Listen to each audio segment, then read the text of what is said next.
Nah, ketika Fatihah itu sebegitu keramatnya, sebegitu topnya, itu setan rapat, singkat cerita itu, yang tadi dipimpin oleh iblis yang sedang terkapar apa? Terus tali obatnya nggak ada, cuma dia shock karena ada surat yang turun yang melafatkan itu pasti selamat dari apa? Neraka. Nah ini gimana saran Anda? Terus sarannya adalah bikin orang-orang itu lupa, tidak baca Fatihah. Nah ini rapatnya iblis. Idzabu wajtahidu hatta tufilu qulubahum hatta la yaqulu hadis surah. Kala yuksiru qira'ataha wa la yakunu lahum ajrun wa thawabun bal yakunu lahum adzabun wa iqabun. Kemudian yang terakhir saya beri ijazah tentang Al-Fatihah ya, karena ini surat yang populer. Kalau saya ijazahi Quran 30 juz pasti sampean enggak hafal. Atau ijazah surat Baqarah. Kalau mau Baqarah mau. Ijazahi surat Baqarah mau 2 juz setengah. Mau Mas Asep? Ya Fatihah aja yang gampang ya. Nah, udah. Ya kulhu Fatihah ini paket ringan ini. Tapi pahalanya apa? Besar. Ini beda ya, artinya selama ini mungkin Anda baca tapi monoton ya. Tapi ini saya bacakan teks aslinya tentang istilahnya itu mazaya itu kelebihannya Fatihah. Saya baca Arabnya dulu, nanti ini terakhir ya, ijazah tadi kan saran-saran umum tentang sosial. Ya, pokoknya jadikan kebaikan itu punya nilai sosial yang baik lah. Jadi nanti orang yang nggak amanah nggak laku, ya calon bupati, gubernur, presiden yang nggak amanah juga nggak laku. Begitu juga kiai yang tidak amanah juga nggak laku, suami yang nggak amanah juga nggak laku, istri yang nggak amanah juga. Sehingga kebaikan ini jadi nilai sosial yang dalam tanda kutip sudah keniscayaan. Yang diinginkan Allah itu seperti itu, bukan kebaikan yang dipaksakan karena kekuatan negara.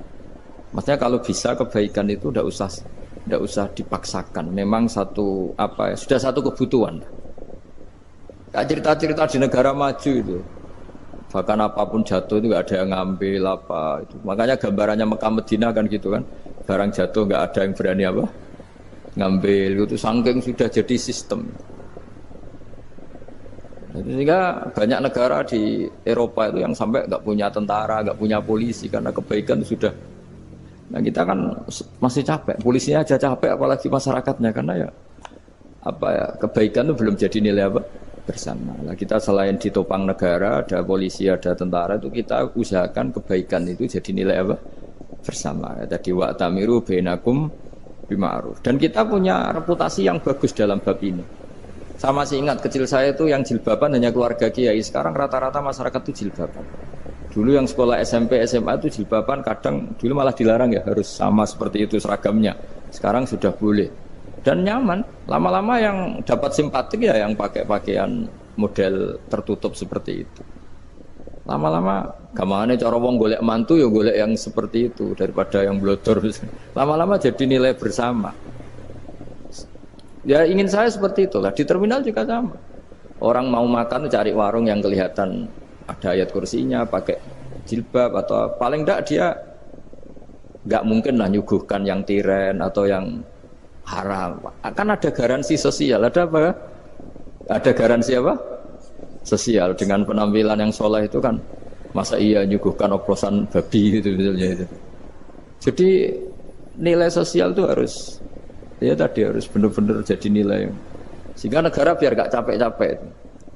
Polisi juga gak capek kan, karena tugasnya corong Jawa mau ngawat-ngawati tok, tapi sudah tidak perlu tegang karena kebaikan sudah jadi nilai apa bersama. Ya, ingat-ingat ya ayatnya tadi, wa'tamiru bainakum bima'ruf. Jadi kebaikan itu harus jadi nilai bersama. Iktimar itu menjadi urusan bersama. Makanya kalau kita rapat besar disebut apa? Muktamar. Muktamar itu urusan bersama. Ya tadi imamnya sholat juga menopang Gojek karena nggak lama-lama nopang Grab, nopang Kernet, nopang penjaga Indomaret, penjaga bensin, pom bensin. Nah dia hanya punya waktu 5 menit terus imamnya baca Baqarah kan. Iya imamnya mursyid, mungkin dia tambah lama tambah dapat aplaus dari muhibbinnya, tapi makmumnya Dia tambah lama dapat penghormatan dari pecintanya, tapi kitanya wah khusyuk wali kan dia dapat status naik lah, kita yang sudah tidak ikut jadi wali diganggu apa pekerjaannya. Kalau ada imam seperti itu sampai mufarokoh saja. Niat ya Allah sampai sini saja saya makmum orang itu. Silakan orang itu punya urusan sendiri dengan jenengan ya sudah atau salib saja apa? Ya, itu boleh kalau dalam fikih namanya apa? Mufarokoh. Mufarokoh itu niat. Tapi kamu jangan langsung selonong mufarokoh, niat dulu. Pamit sama Allah bahwa sekarang mau mufarokoh. Ya, tapi ya jadi sholat yang aneh kan, imamnya masih rukuk, kamu terus sujud, terus apa-apa selesai ya. Mungkin dalam pandangan itu orang lain ini maksudnya makmum gimana ini kok begini. Tapi sudahlah Allah Maha tahu. Insya Allah dimaklumi. Ya saya baca tentang Fatihah ya, karena sampean pasti sering baca Fatihah. Supaya apa sekaligus jadi jimat lah gitu. Jadi kalau kamu sering di jalan-jalan yang mungkin sepi atau mungkin kan tidak semua teman Grab itu nasibnya bagus yang di Semarang Jogja. Mungkin yang di Kalimantan di Papua kan ada yang 10 kilo gak ketemu rumah, ya kan? Ya lihat di TV-TV itu kan kasihan kan. Sudah 10 kilo gak ketemu rumah, penumpangnya kuwekar preman tuh kan. Ini makan orang enggak kan gitu. Kan ujiannya dua. Kalau penumpangnya cantik itu ya kecoba syahwat, kalau preman takut. Jadi orang itu selalu ujian itu. Sing sedengan itu kan jarang orang itu.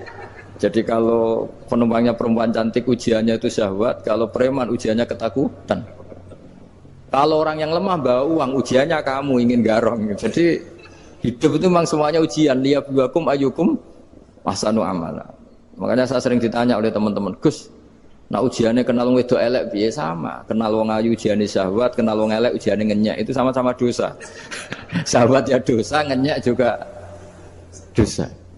Welek keriting untune metu ya dosa ngomong gitu. Kadang-kadang orang berpikir enak kancanan wong elek gak dosa. Kata siapa kancanan wong elek itu ya dosa karena bawaannya ngenyek. Ngenyek itu menyepelekan itu. Makanya saya itu ya gak mau berteman sampean. Nanti kan bawaannya ngenyek atau seneng ya enggak tahu. Ya sudah ada takdir saja kalau ketemu ya tak ulang ngaji gitu. Tapi ini ngaji terakhir, setelah ini ngaji biasa aja, enggak usah resmi gini. Ngaji kok resmi aneh. Pokoknya nanti suatu saat kalau pandemi sudah berlalu saya akan ngaji Rebone, lalu ini ngaji. Ini ngaji yang kurang bagus karena ngatur kiai kurang berkah ini. Nanti tapi ya lumayan lah masih mau ngaji. Ngaji kok tanggal ini jam ini. Sekarang suatu saat kamu tak panggil, Mas Wahyu datang ke sini jam ini tidak mesti bisa. Mungkin pas ada acara apa, maaf ke sini pas ngecek pas apa. Jadi ya sudah tapi tak maafkan enggak apa-apa. Takdir ya. Tak bacakan supaya sampean tahu keramatnya bismillah. Nah, sebelum saya bacakan bismillah Fatihah tak beritahu tentang ilmu tafsirnya karena ini penting sekali. Fatihah itu dawuhnya Allah, tentu itu dawuhnya Allah. Saya ulang lagi itu kalamullah. Tapi yang sudah diberikan kesampaian ke kita semua. Sehingga seakan-akan itu menjadi dawuhnya kita ke Allah. Jangan salah loh ya. Fatihah itu dawuh Allah tapi sudah diberikan ke kita. Sehingga posisi kita itu yang punya itu. Nah kenapa ini perlu dijelaskan? Karena nanti ada kalimat iyyaka na'budu wa iyyaka nasta'in. Kalau itu masih kalam Allah, berarti Allah ngomong ke kamu, ngendikan ke kamu, kepadamu aku menyembah. Masa Allah menyembah kamu? Nah sehingga ilmu tafsir itu menyelesaikan itu dulu ya. Saya ulang lagi ya, sebelum sampean sering baca Fatihah, aku yakin ya sering baca. Tapi barokahnya tidak paham itu tidak pernah janggal. Enggak paham itu ya penting supaya tidak iskal, tidak janggal. Sebetulnya di kalimat itu ada yang janggal. Kalau Fatihah itu kalimatnya Allah atau kalam Allah, bagaimana dengan kata-kata iyyaka na'budu? Masa Allah ngendikan ke kita, kepadamu kami menyembah. Masa Allah menyembah kita? Maka penyelesaiannya secara ilmu tafsir gimana? Semua ulama mengatakan, bukan satu dua, semuanya mengatakan di Fatihah itu semuanya diberi kawalan kalimat. Saya ulang lagi ya, di Fatihah itu semuanya diberi awalan kalimat qulu, katakan wahai hambaku begini. Ya, katakan wahai hambaku begini. Nah, begini ini pelajaran dari Allah yang sudah diberikan ke kita. Terus kita mengatakan bismillahirrahmanirrahim, alhamdulillahirabbil, termasuk kita mengatakan iyyaka na'budu wa iyyaka nasta'in. Jangan bayangkan Allah ngendikan ke kita. Kalau Allah ngendikan kita berarti gini, hei wahyu, ihdinas siratal mustaqim, tunjukkan saya jalan yang benar.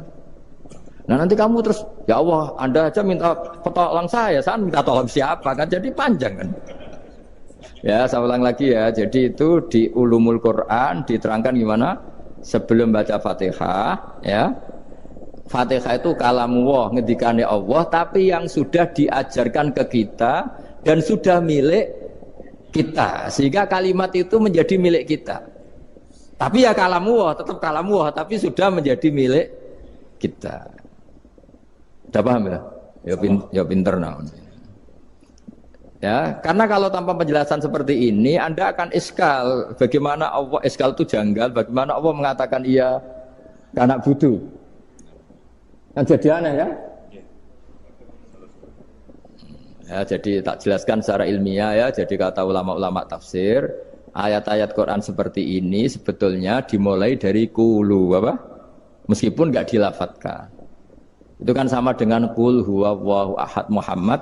Katakan kalau Tuhan itu satu. Ya namanya Quran itu kan kalam Allah, membina nabinya, membina umatnya. Makanya dikatakan atau enggak, di sini tersembunyi kata qulu, katakan. Ya.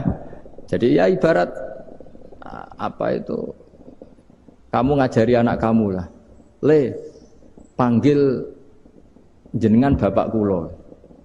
Itu maksudnya anak itu, kalimat itu kalimat kamu, tapi kamu ajarkan ke anak kamu. Terus anak kamu bilang, Pak jenengan bapak kulo. Nah, ketika kamu mengatakan jenengan, bukan kamu mengatakan jenengan anakku, berarti anakmu itu bapakmu, kan lucu kan? Anak kamu ajari jenengan bapak kulo. Kamu, engkau, bapak saya. Terus anak kamu mengulang, jenengan atau kamu bapak saya. Berarti itu kalimat yang kamu ajarkan, tapi sekarang sudah milik anak kamu. Kalau itu kalimat kamu kan lucu, masa anak kamu bilang bapak.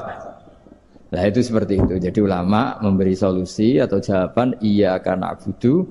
Iya itu sebelumnya ada kata-kata kulu. Katakan wahai hambaku, hubungan kamu dengan saya adalah katakan iya karena abudu wa iya karena nasta'in. Terus hubungan kamu dengan saya katakan juga dalam doamu ihdinas siratal mustaqim. Jelas ya, jadi itu kalam Allah yang sudah milik kita karena diajarkan Allah untuk kita. Dong ya? Ya dong ya, gak jelas gak. Tapi bagus gak jelas itu bagus. Kalau kamu jelas gak jadi digrab, jadi gubernur. Min azimi fadliha kasratu asma'iha wa fadail ukhra. Ini cerita dramatisnya surat Al-Fatihah. Qala Abu Hurairah radhiyallahu anhu inna iblisa ranna khina unsitat Al-Fatihah. Jadi iblis itu begitu kesakitan. Ini kitab Abwaabul Farad karangannya Syed Muhammad Alawi, juga kutipan dari beberapa kitab. Yang jelas beliau sendiri juga ngutip dari beberapa riwayat di beberapa hadis. Halaman 123. Ketika Fatihah turun itu iblis kesakitan. Kayak orang sakit gigi lah, tersiksa sisanya karena turunnya surat apa? Al-Fatihah. Artinya kalau Anda baca Fatihah dijiwai, maka Anda melemahkan setan, melemahkan iblis. Wa qala Mujahid, khina unzilat Fatihatul Kitab ronna fastama indahu asyayatin. Jadi ketika Fatihah itu turun, iblis itu terkapar lah kira-kira. Sampai dijenguk banyak setan. Jadi kemana di ICU lah kira-kira gitu kalau sekarang itu. Entah Covid entah enggak tahu, pokoknya di ICU sampai dijenguk banyak setan. Enggak tahu bawa apa enggak tahu, pokoknya dijenguk banyak setan. Ono yang nyangoni karena ini apa?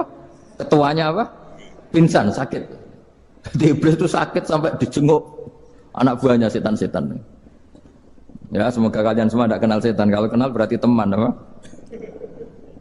Wa qalu misla dzalik. Wa qala lahum laisa mimma taquluna syai'un walakin unzilat suratun laisa ajruqa illa an harrama alaihi nar jahannam. Saya ini bukan sakit fisik kata iblis. Kamu tidak usah jenguk saya, datangkan dokter terbaik, tidak usah. Saya ini tidak sakit fisik.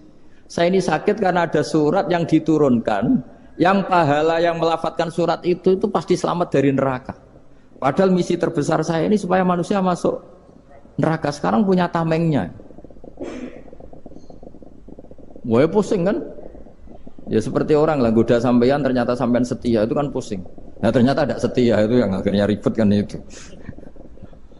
Jadi iblis itu cita-cita terbesarnya kan semua orang itu masuk neraka. Nah sekarang turun satu surat yang gara-gara surat itu siapapun yang baca dijamin selamat dari neraka. Jadi walakin unzilat suratun laisa ajru qailiha illa an harramallahu alaihi nar jahannam. Karena jadi dia shock lah istilahnya, kalau orang di Jawa itu bilang shock. Aduh sial nasib saya ini umat nggak bisa saya goda lagi karena punya tamengnya tadi punya. Qadba tolakaidukum mamakrukum. Rekayasa kalian sekarang itu tidak ada gunanya semua. Nah, ini alhamdulillah di Indonesia kelihatan kan banyak yang miskin, banyak yang susah. Tapi selagi mereka masih sholat, itu keinginan mencari halal itu masih tinggi. Kayak apa kita di tengah kota, jauh dari anak istri, jauh dari tetangga. Biasanya kalau orang jauh dari anak istri, tetangga kan sakar PDW. Tapi yang soleh masih banyak, sudah jauh dari keluarga tetap lurus. Loh kalau yang dekat lurus kan wajar, konangan wong akeh kan. Ini sudah jauh masih lurus. Nah ini nggak lepas dari barokahnya surat apa? Surat Fatihah tadi. Jadi karena ada surat yang menjamin pelafalnya atau qailiha terbebas dari api neraka. Wa qalat as-sayatinu lahu is ayyusai'in ta'muruna ya maulana. Faqala lahum idhabu wajtahidu hatta tukhfilu qulubahum hatta la yaqulu hadhihi surah. Lalu kita gimana? Jari para setan gitu. Lalu kita gimana? Terus kata iblis, sudah bikin mereka lupa sehingga tidak baca lagi. Selagi masih baca kita pasti keok. Jadi kalau sampean sudah jarang baca Fatihah itu berarti sudah bagian dari kemenangan apa? Iblis. Jadi kalau sampean sudah jarang baca Fatihah itu berarti bagian dari kekalahan Anda, kemenangan iblis. Masih sering baca? Berapa kali? Terus apa lagi?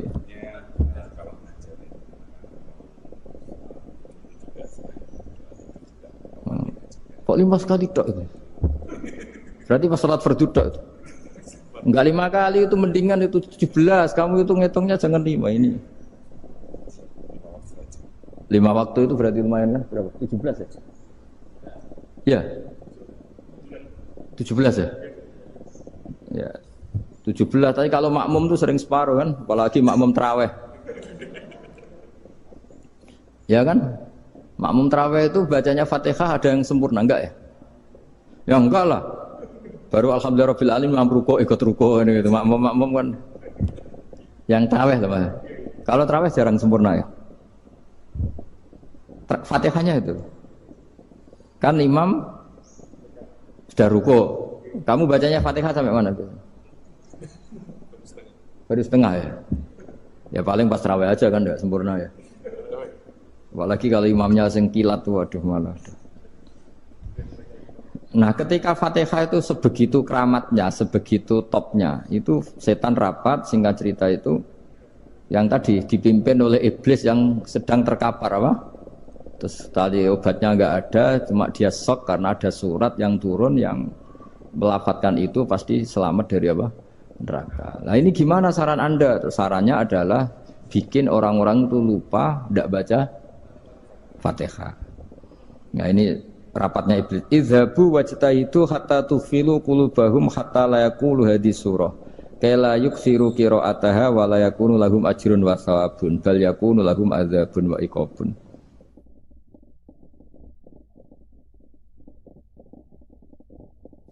Jadi saya mohon selama ini Anda sudah baca, tapi mungkin hanya rutin saja. Napa rutin saja? Jadi barokahnya ngaji ini kamu punya kekuatan atau punya semangat membaca karena ini surat yang luar biasa. Ibarat gini, kalau sampean tanya, saya juga sering mikir, masa Gus hanya surat kok punya kekuatan seperti itu?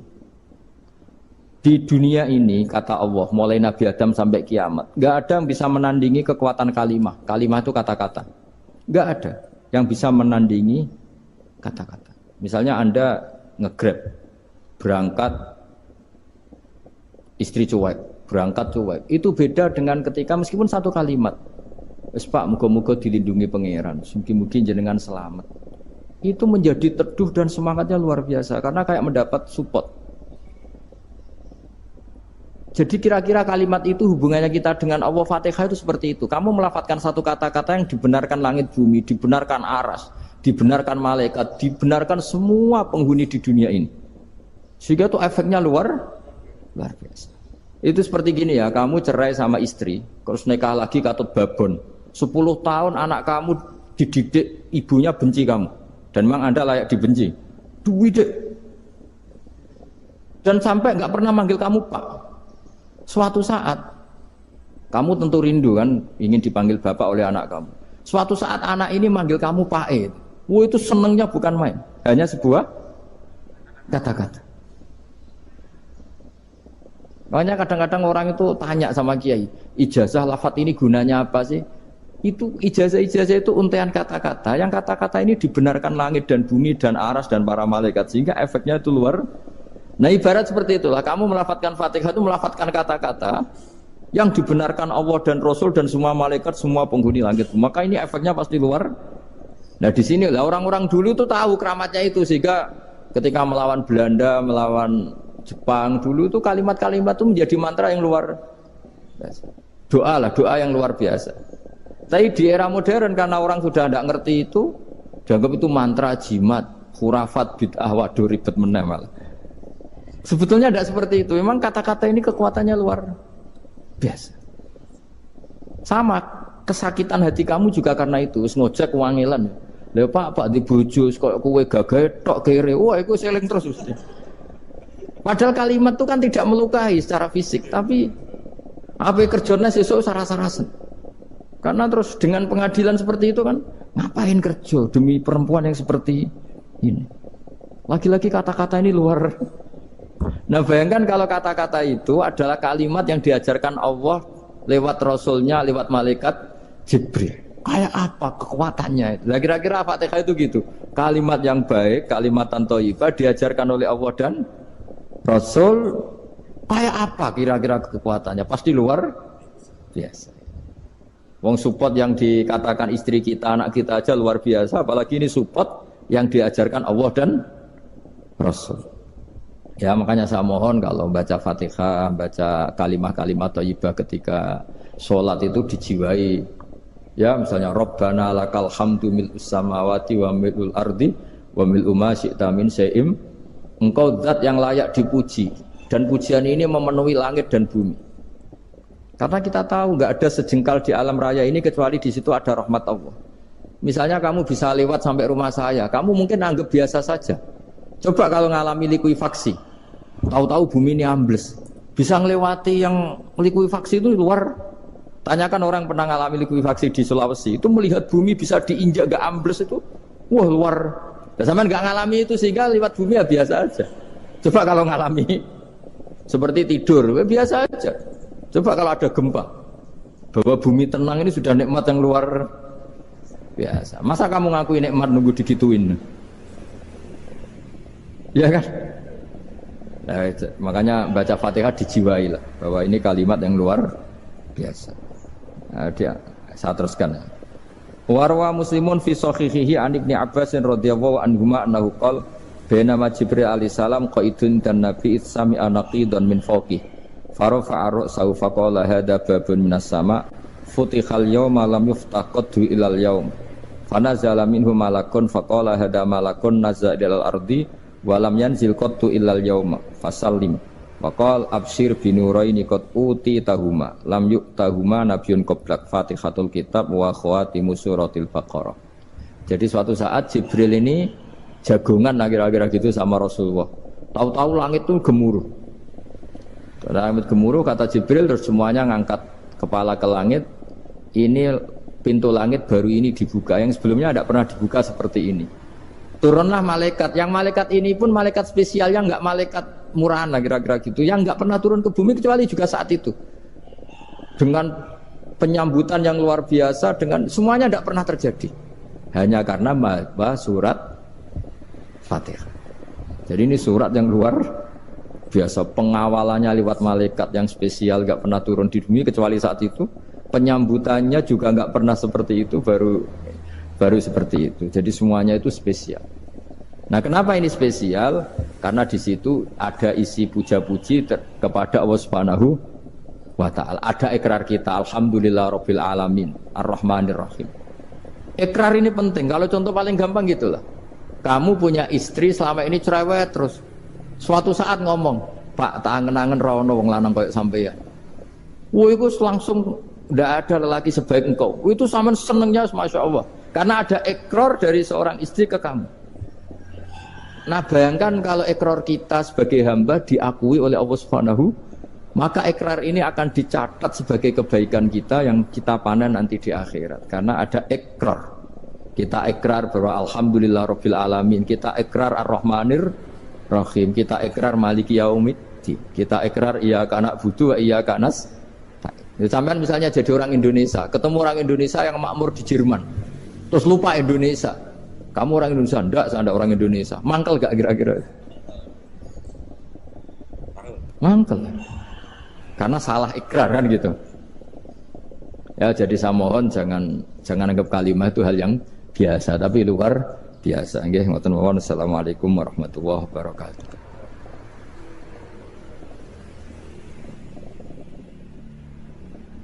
Saya berkali-kali kampanye di mana-mana lah, kampanye dan menganjurkan.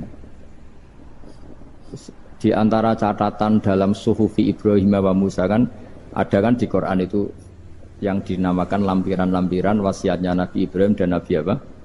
Musa. Itu di antara catatannya begini. Orang yang punya akal itu adalah orang yang bisa menikmati sesuatu yang baik. Misalnya gini, contoh gampang gini. Kamu punya anak pertama atau punya anak yang masih kecil, itu gendong tuh senangnya bukan main. Melihat anak sehat tuh senangnya bukan main. Mungkin saat itu banyak orang yang sedang maksiat dengan perempuan nakal atau dengan teman-teman nakalnya, yang nganggap seperti itu tidak nikmat. Tapi andaikan ini ditimbang ya ditimbang. Yang maksiat tulan, misalnya paling ukuran bahagianya itu 70%. Tapi yang ini, yang nimang anak baru lahir atau masih kecil, corong Jawa ngeloni anak, bisa saja bahagianya itu sampai 100%. Artinya selama ini kesalahan kita adalah nganggep maksiat itu pasti menyenangkan dan taat itu tidak menyenangkan. Makanya saya berkali-kali fatwa, untuk melawan kenikmatan maksiat, orang harus terbiasa menikmati taat, menikmati kebaikan. Jangan kira kita nimang istri nikmat, nimang anak nikmat, ketemu teman yang lama tidak ketemu juga nikmat. Artinya kita akan melewati berjam-jam untuk jagungan sama teman, sama anak, sama istri. Dan itu harus kamu nikmati supaya mengganti tidak berkebutuhan nikmat yang lewat jalur maksiat. Jadi saya mohon sarana-sarana yang menyenangkan itu, yang taat itu kita maksimalkan. Makanya bapak saya itu sering pesen, kowe nak ngaji sing guyon, sing seneng. Nganti wong maksiat itu karena cari kesenangan. Coba kalau kesenangan itu sudah didapatkan saat taat, maka tidak butuh lagi kesenangan yang berbentuk maksiat. Makanya orang-orang wali dulu kalau sudah sholat itu gak bisa berhenti karena merasa nikmat. Makanya Nabi pernah ngendikan wa qurratu aini fi sholat, nyaman saya itu kalau sedang sholat.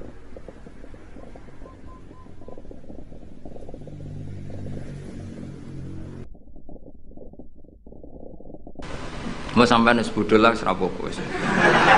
Wong sak pinter-pintere wong cara pangeran ya tetep bodho wae. Dadi aku muni bodho kalimatu madkhin ora kalimatu dzambin wis pancen wis. Lan kula niku ngelem kiai yo biasa, ngritik yo biasa, wong paling hukumku ora penting, sing penting hukume Allah Subhanahu wa taala. Sampeyan tak bedheki. Kawin cara Islam itu saking detail. Nek mbok rungokno yo ana ngawur. Tapi ngawur sing ilmiah. Misal aku ngawekno hamdan uzawi juga alama amarakallahu bihi min imsakin bi ma'ruf au tasrihim bisa. Jajal mbok rungokno umpama wong ora bodho, iku ora mangkel kalimat iki. Jong kowe tak kawekno ya. Ya nak tepak ya terus, nak ora tepak ya pegatan. Lho iya kan artinya kan uzawi juga alama amarakallahu bihi. Kamu tak kawinkan sesuai perintahnya Allah, yaitu pilihannya hanya dua, min imsakin bi ma'ruf, nak maslahat ya terus, au tasrihim. Nak ora tepak ya pegatan. Tapi nak terus ya sing apik. Nak pegatan sing apik. Pegatan apik ya ora nggawa donya, ora ngentekno donya wis pegatan. Aja kok ora habis ngentekno donyane mertua lagi pegatan elek. Itu coba andekan itu orang paham semua. Mesti kan wong urung-urung kok sebatas. Tapi barokah ora paham. Amin amin. Berarti betapa barokahnya kebodohan ini. Kok kowe nyesal lho lha opo barokah ngono itu. Coba umumnya kiai kalau ngakad kan gimana? Seperti tadi kan? Coba saya artikan, uzawiju ngawekno ingsun ka ing sira. Alama sesuai ngatasi perkara, amaro kang perintah ka ing sira sapa Allah. Oke tak kawekno jeng sesuai aturan sing ditanamkan Allah, sing diajarkan Allah. Yaitu min imsakim, yaitu ngeker kelan apik, mesti nikah terus. Au tasrihin to megat, engko nak megat yo. Lah tasrih biasan kira-kira nek dadi manten sugih ya pegatan-pegatan tapi aja ngentekno donyane sik. Nah, karena Quran itu ilmiah. Ilmiahnya apa? Potensinya orang kawin ya hanya dua itu. Kalau enggak terus ya pegatan, daripada kaget di belakang sudah diomongkan dulu di depan. Loh di mana-mana ilmiah itu kan gitu kan? Kalau kita mau pergi ke Jakarta, kita sebagai supir yang baik, pinten jam?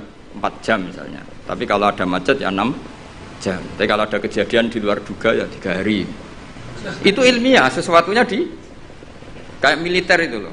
Alternatif A, ada alternatif B, alternatif C. Pilot ya gitu. Otomatis kalau nggak bisa manual, kalau bisa semuanya ada alternatif. Kawinnya gitu. Enggak nang orang pegatan segawe alternatif. Ndak ada gitu maksudnya. Wah seneng kamu nafsiri sing salah. Resiko dadi kiai ngoten niku. Kula bolak-balik dijampami tiyang Jogja napa tiyang Jakarta, tiyang Surabaya. Gus kula tak nulis buku jenengan. Ya tapi tetap bukumu sing nafsiri kowe ora aku. Mang resiko jadi wong top. Wong do nafsiri dhewe-dhewe. Aku kadang gumun aku sing ngomongnya ra tau di pikiran ngono. Kok sing nafsiri pikirane ngono iku sing bulet menafsir. Tapi itu resiko, memang apa? Jadi wong alim gak wong ayu. Wong ayu ketemu Hamdani guyu. Hamdani nafsiri seneng, sing wong ayune bocah kok lucune ngono. Wong alim ya. Kula nu kadang didudono tiang-tiang. Didudono tiang-tiang. Gus ini ada buku tentang jenengannya, ada WA tentang jenengan. Lho aku sing duwe awak wae ora dipikiran ngono kok sing nafsiri tok ndi-ndi ku piye. Wis tangan-tangan wis kaya wong ayu ngono. Wong ayu senyum. Sing disenyumi nafsiri apa? Senang. Sing ayu nganggepe lucu. Tak anggap wong latihan. Dadi wong sing nulis tentang kula sing ra bener tak anggap wong latihan urip ngono wis ora. Tapi itu memang mau ndak mau. Dulu zaman sahabat yang ngalami seperti itu. Nabi misalnya dapat wahyu alladzina amanu wa lam yalbisu imanahum bidzulmin ulaika lahumul amnu wa hum. Orang yang iman kemudian imannya enggak tercampuri sama kezaliman sama sekali. Karena pakai nakirah. Iman yang tanpa zalim sama sekali itulah yang aman. Ulaika lahumul amnu. Sahabat punya tafsir sendiri. Karena pikiran mainstream di sahabat, zalim itu watu syai' fi ghairi mahalli. Meletakkan sesuatu yang tidak pada maka mereka bilang ayyuna lam yazlim nafsah. Wah kalau iman syaratnya gitu ya berat ya Rasulullah. Siapa sih yang enggak pernah zalim? Terus Nabi ngendikan laisa huwa kama ta'nun. Sebagian riwayat laisa huwa kama taqulun. Oh itu tidak yang seperti kamu bayangkan. Alam tasma qaulallahi ta'ala, yaitu dawuh Luqman Hakim, la tusyrik billah inna syirka la zulmun azim. Enggak, maksudnya bukan dolim batu syek fi ghairi mahal ya, tapi apa? Syirik. Jadi berarti maknanya gimana? Orang yang iman dan kemudian dalam iman itu tidak melakukan syirik sama sekali. Itu artinya kan sahabat punya tafsir yang beda dengan yang membawa Quran. Untung zaman itu ada Nabi diklarifikasi. Nah saya ini masalahnya penulis-penulis tentang kiai atau klarifikasi. Luwih pinter timbang kiai ini. Bingung kan? Itu dulu zaman orang soleh semua. Zaman orang soleh semua. Mencintai perempuan itu baik. Karena maknanya cinta itu ora demenan. Saya ulang lagi, maknanya cinta itu tidak demenan. Yaitu perempuan dilihat sebagai sarana reproduksi atau sarana pendidikan. Karena kita tahu pertama kali anak-anak dapat ilmu dari siapa? Ibu. Ibu itu seorang perempuan. Jika bilang perempuan itu orang kok bayangno wong wedok sing semlohe sing menarik kok gak. Ya perempuan saja. Bisa ibu, bisa guru madrasah, bisa apa saja. Tapi ra wong ra saleh muni kiai itu harus mencintai perempuan. Itu dianggap ajaran sesat. Karena mesti konotasinya urusan apa? Syahwat. Paham tuh sing maksudnya? Seneng dunia nggih ngoten. Zaman sahabat, itu banyak sahabat sing seneng dunia. Tapi wong soleh, senenge dunia itu gue perangkat kebaikan. Syarat jihad wajah itu bi amwalikum wa anfusikum. Sehingga wong darani seneng dunia itu ora ep. Wong perangkat begitu juga seneng perempuan. Dulu itu enggak ep karena bayangnya perempuan itu kalau cantik ya dinikahin, kalau tidak cantik ya ibu atau guru, semuanya ini perangkat kebaikan. Tapi sekarang bilang perempuan itu konotasinya apa coba? Urusan syahwat. Sehingga dulu itu enggak masalah misalnya Nabi ngendikan wa hubbiba ilayya min dunyakum at-tibbu wan nisa. Karena orang masih waras semua, jadi itu enggak melahirkan salah tafsir. Padahal Nabi jelas ngendikan ada 3 hal yang saya ditakdir dicintakan, 3 hal itu. Yang 2 itu at-tibbu wan nisa. Pewangian dan perempuan. Tapi dengan makna yang apa? Positif. Karena kalau perempuan enggak dididik, coba anak kamu pertama tahu kebaikan lewat siapa? Ibu. Ibu itu perempuan apa lelaki? Perempuan. Jadi dulu makna perempuan itu udah harus urusan. Ya, tapi kalau sekarang sampean ngomong itu, orang nafsir kan macam-macam. Ya, tapi itu sudah, itu resiko. Yang jelas kalau minta seminta-mintanya nafsiri Quran, hadis, nafsiri ulama, itu jangan nganggo utekmu dhewe. Nganggo prosedur sing dikuasai perangkat itu oleh ulama. Makanya kalau masalah Quran sampai Kanjeng Nabi keras, man fassaral Quran fi ra'yihi falyataba wa maqadahu minan nar. Orang yang menafsirkan Quran dengan otaknya sendiri, maka sama juga pesan 1 tiket ke neraka. Tapi kalau nafsirkan ulama salah, saya naik dhewe urung pati neraka lah. Cuma ya rondo-rondo ngawur, tapi kan